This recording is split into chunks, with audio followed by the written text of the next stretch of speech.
আপনার সঙ্গে আমি অবান্তর তর্কে যাব না স্যার।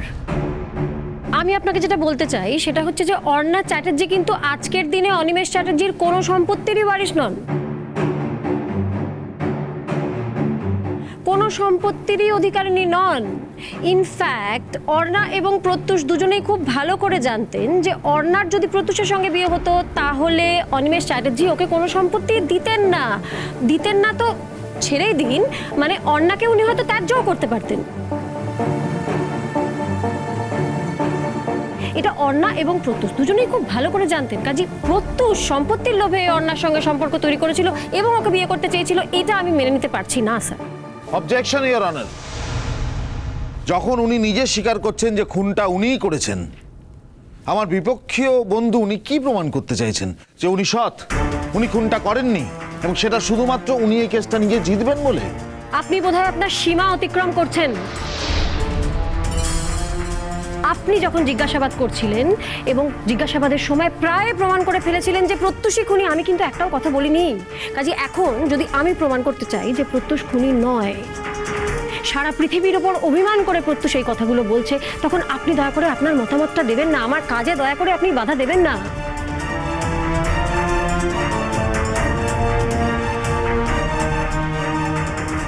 প্রত্যুষ সেনগুপ্ত, আপনি বলুন, আপনি যদি অর্ণা চ্যাটার্জিকেই বিয়ে করতে চেয়েছিলেন, ওর সঙ্গেই জীবনটা কাটাবেন বলে ঠিক করেছিলেন, তাহলে কিয়ার সঙ্গে আপনার সম্পর্কটা ঠিক কি ছিল?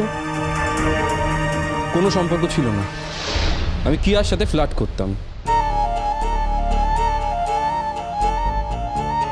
আপনি মিথ্যা কথা বলছেন, আপনি আমাদের বিভ্রান্ত করছেন। আমার কথা যদি আপনার মিথ্যে মনে হয়, আমার কিচ্ছু করার নেই, আমি যা সত্যি তাই বলছি। আপনি সত্যি কথা বলছেন না, আপনি মিথ্যে বলছেন। কারণ প্রত্যুষ, আমার সঙ্গে কিয়ার কথা হয়েছে, দীর্ঘক্ষণ কথা হয়েছে। কিয়া আমাকে বলেছে যে আপনি কখনো কোনো দিন ওর সঙ্গে ফ্লার্ট করেননি এবং আপনি কখনো কোনো দিন ওকে কোনো অ্যাসিওরেন্সও দেননি। তাহলে তো মিটেই গেল। যাকে অ্যাসিওরেন্স দিইনি তার সাথে কিসের সম্পর্ক? হ্যাঁ, এটা ঠিক। অর্ণা সংকল্পর সাথে ব্যস্ত হয়ে যাওয়ার পর আমার জীবনে এমন একজনের প্রয়োজন ছিল যে আমার হাত খরচা দেবে, আমার খরচ মেটাবে, এবং চাকরি করা মেয়ের প্রয়োজন ছিল। সেই জন্য আমার কিয়ার সাথে সম্পর্কটা হয়, নাথিং এলস।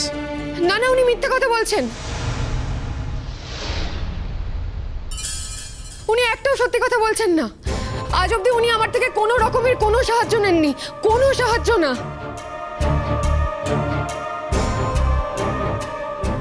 স্যার, কিয়া ঘোষ নিজেই কোর্টে উপস্থিত রয়েছেন এবং উনি নিজেই ওনার সব কথা খুলে বললেন। আমার প্রত্যুষকে প্রশ্ন করে আর নতুন করে কিছু জানার নেই স্যার।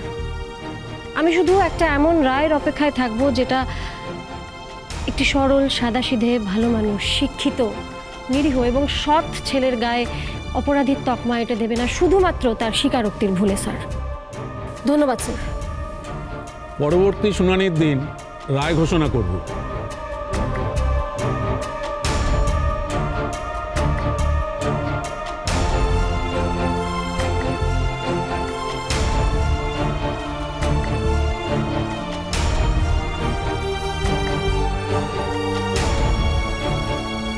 এত বড় সর্বনাশটা কেন করলি নিজের?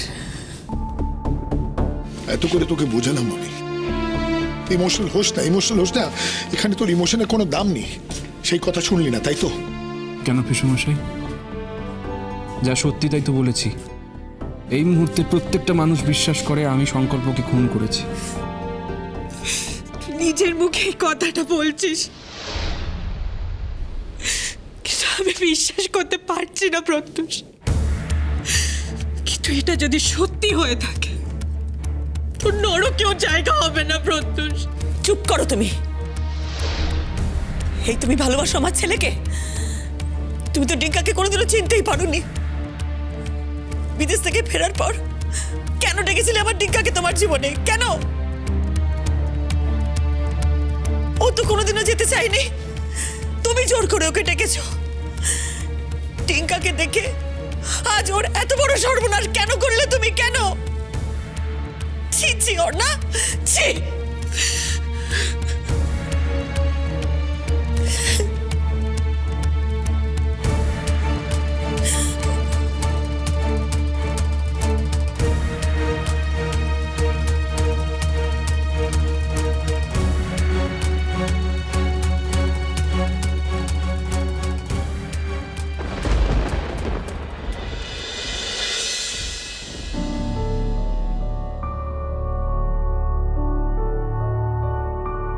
বৌদি মনটাকে শক্ত করো প্লিজ। আমরা কেনই বা ধরে নেব যে রায় বেরোবে সেটা আমাদের বিপক্ষে বেরোবে? আমাদের পক্ষেও তো বেরোতে পারে। প্লিজ তুমি একটু পজিটিভ থাকো। কেন এরকম করলো উপলদা? টিঙ্কা কেন এরকম করলো? অর্ণা তো একটা বাইরের মেয়ে, তার জন্য ও এমন একটা কাণ্ড করলো। আমাদের পরিবারের সকলের কোনো মূল্য নেই ওর কাছে, কোনো মূল্য নেই। দেখো, ওকে পুই করে বলা হলো, ওকে বললাম যে যা সত্যি সেটাই তুমি বলো, সেসব কোনো কাজেই দিল না বৌমা, ও কথা শুনলো না। আচ্ছা আন্টি, তুমি রোহিত আঙ্কেলকে ফোন করেছিলে? 2 দিন করেছিল, তখন আমরা কোর্টে ছিলাম। আর কোর্টের ভেতরে তো ফোনটা সাইলেন্ট করা থাকে, ফোন ধরা সম্ভব নয়, তাই ধরতেও পারিনি। তারপর উনি আমাকে SMS করেছিলেন সব ঠিক আছে কিনা জানতে। কি আর বলবো, আমি শুধু লিখে দিয়েছিলাম চলছে। তখন তো জানতাম না যে এরকম একটা কাণ্ড ঘটতে চলেছে। খুব আশা করেছিলাম বৌমা রোহিত অন্তত আসবে, এলো না। রোহিত দা এলে কি হতো বাবা? আমরা সবাই মিলে ডিঙ্কাকে দিয়ে সোজা কথা সোজাভাবে বলাতে পারলাম না। রোহিত দা এলে কি করতেন? ডিঙ্কাকে দিয়ে সব কথা সোজাভাবে বলাতে পারতেন? এসো এসো, ভালো হয়েছে তুমি তাড়াতাড়ি চলে এসেছো। আমাদের হাতে এখনো ওই 1 ঘন্টা 45 মিনিটের মতো আছে। এক রাউন্ড চা? না স্যার, থ্যাংক ইউ, মানে অতটাও সময় হাতে নেই আমার। খালি বাই দ্য ওয়ে স্যার, ওদের সঙ্গে কোনো কথা হয়েছে ফোনে? মানে শ্রীময়ের সঙ্গে বলছো? আমি 2বার কল করেছিলাম, বাট ফর সাম রিজন উনি ধরতে পারেননি। ইনফ্যাক্ট আমি বলতে চাইও না ওকে যে আমি তোমাকে নিয়ে ফিরছি। অনেস্টলি তোমাকে নিয়ে ফেরাটা আমি সবার কাছ থেকে সিক্রেট রাখতে চাই, সেই কারণে আগে কাউকে জানাইনি। কি হচ্ছে সংকল্প জানো তো, আমার রিডিং বলছে, যেটা আমি কম্প্রিহেন্ড করছি, যে এই কেসটা না শুধুমাত্র তোমার সাপোজড মার্ডার অ্যাকিউজকে খুঁজে বার করার নয়। এই কেসটা হচ্ছে আমার মতে অর্ণার বাবার প্রত্যুষের প্রতি ব্যক্তিগত আক্রোশ থেকে উনি এইসব কর্মকাণ্ডটা সাজিয়েছেন। তাই আমি শ্রীময়ীকে বলতে চাইনি যে আমি তোমাকে নিয়ে ফিরছি, কারণ ওকে বললে পরে ও ওর পক্ষে লয়ারকে বলবে, তারপর তাকে কোর্টে পেশ করতে হবে এভিডেন্স। আমি চাই একেবারে তোমাকে নিয়ে কালকে কোর্টে পেশ করে সবার চক্ষুকর্ণের বিবাদ ভঞ্জন হয়ে যাবে, কেসটাও এক নিমেষের মধ্যে ডিসমিসড হয়ে যাবে।